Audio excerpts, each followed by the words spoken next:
Hello race fans, I'm Jeff, your AI commentator for today's GT3 spectacle at Donington Park, and let me assure you, every word of today's commentary comes straight from real race data through the miraculous V18 app.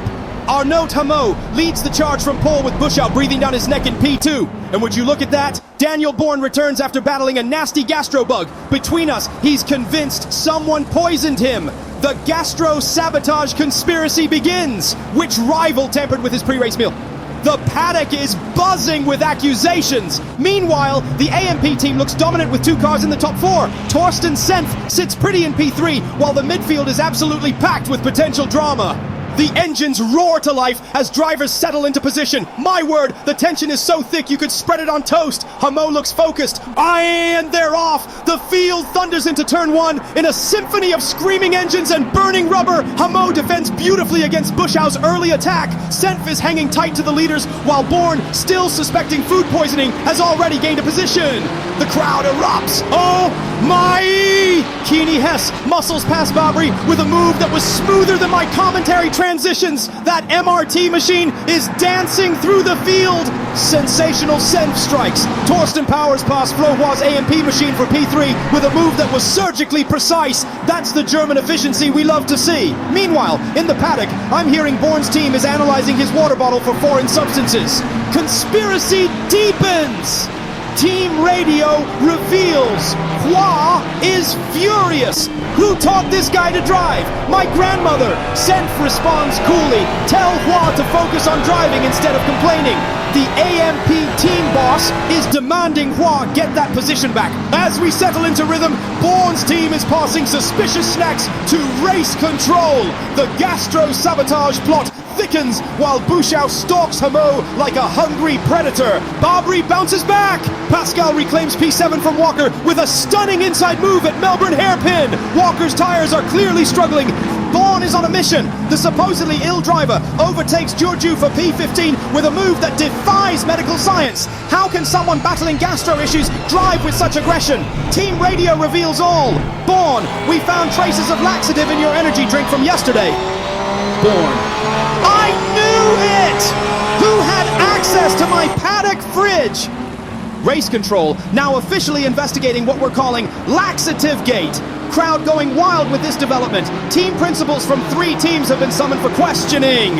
In an explosive paddock confrontation just before the race, Bushau was seen near Bourne's hospitality area. Could our P2 starter be involved in digestive sabotage? The plot thickens faster than poorly refrigerated mayonnaise. Catastrophe for Hameau! Bushau seizes P1 as Hameau spins dramatically into the gravel. Unbelievable scenes at Donington. The Frenchman somehow keeps it running, but drops valuable seconds. Team radio captures Bushau laughing.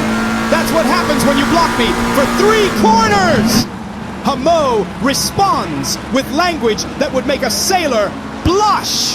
The gastro conspiracy takes a new turn as Hameau's engineer suggests over team radio. Maybe Bushau didn't just poison Bourne. Scandalous implications! Trackside photographers capture Hameau's girlfriend storming from Bushau's garage minutes before race start. Paddock romance intrigue now connected to on-track drama. The crowd at Coppice Corner is absolutely losing their minds as personal vendettas spill onto the asphalt. As Bushau settles into his lead, the paddock conspiracy reaches fever pitch. Team radio reveals Bourne screaming, "It was the bottled water! Check Bushau's hospitality fridge!" Race control has officially requested samples from all team refrigerators in a development that's unprecedented in GT3 racing.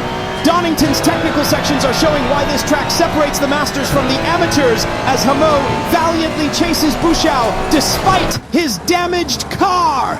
The relationship drama continues off track as Hameau's partner is now wearing Senf team merchandise in the pit lane. Absolute psychological warfare. The crowd is completely divided, with Bourne supporters waving toilet paper rolls in solidarity with their gastro-challenged hero. Speaking of challenges, the Craner curves continue punishing those with poor setups, visibly unsettling Sundmacher's car through the compression.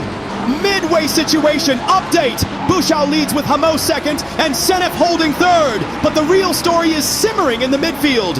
Race Control has confirmed finding evidence of tampering in Bourne's energy drinks, and all eyes have turned to Gianni Ladarin, who's mysteriously climbed to P11 despite qualifying P18. Team Radio catches Ladarin nervously asking, they can't test for laxatives after the race, right? Bombshell revelation. The gastro sabotage was a team strategy from MRT to eliminate Bourne, their historical rival. The paddock is in absolute uproar. MRT's team principal is being escorted to race control, while Hess, Ladarin's teammate, suddenly loses multiple positions. Is his conscience affecting his driving? Meanwhile, Hamio's damaged car is visibly affecting his pace. Hamo strikes back!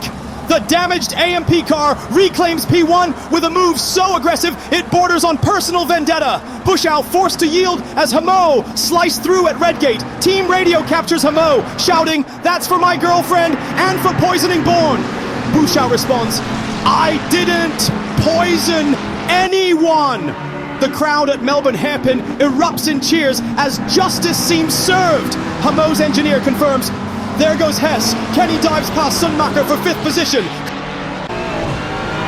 Babri pounces.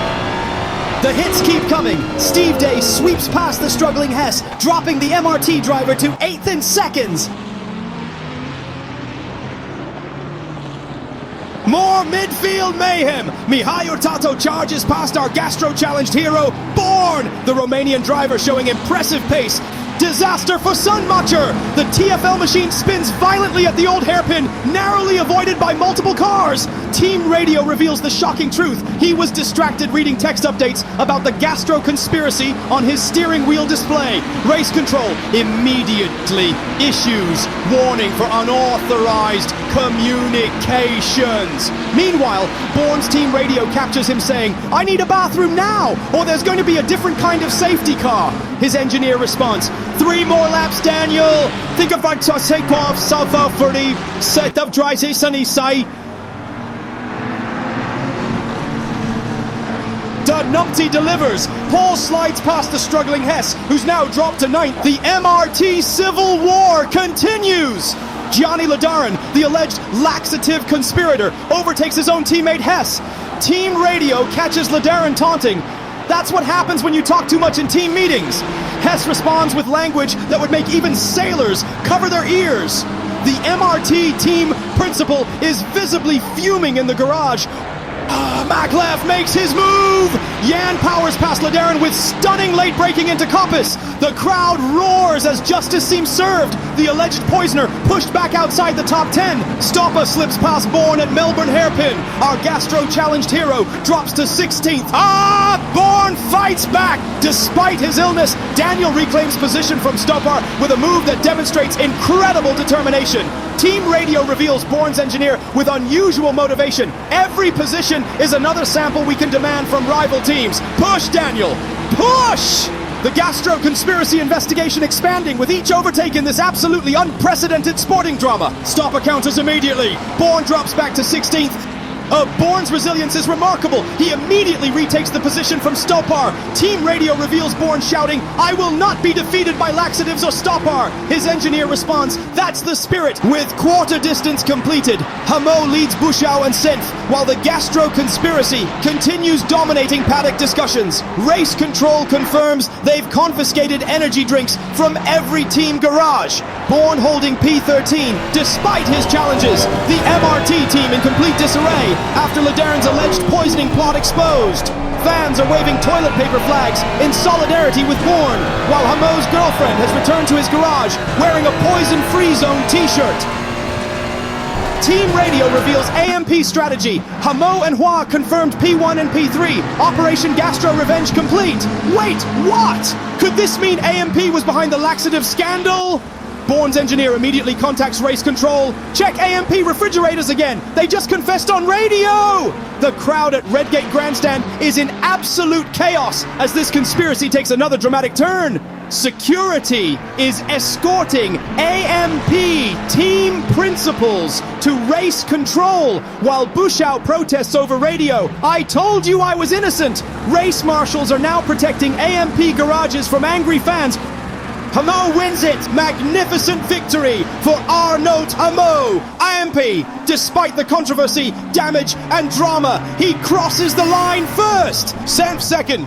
Incredible photo finish! Bushau and Hua cross the line side by side for P3. Officials reviewing timing data as both drivers claim the position. Team radio catches Bushau shouting, "Check his water bottle for laxatives," while Hua responds, "Still a better driver than you even with digestive issues." Bourne crosses the line P14, an heroic drive considering the circumstances. Immediate medical attention awaits as he exits his car to thunderous applause. Team radio captures his final message. "Next race, I'm bringing my own catering." Race officials confirm a full investigation into what we're now calling Laxativegate will continue post-race with potential disqualifications pending. Bourne raises his fist triumphantly to fans waving toilet paper in solidarity. A true display of racing spirit, overcoming adversity and digestive distress in one of the most bizarre GT3 races in motorsport history.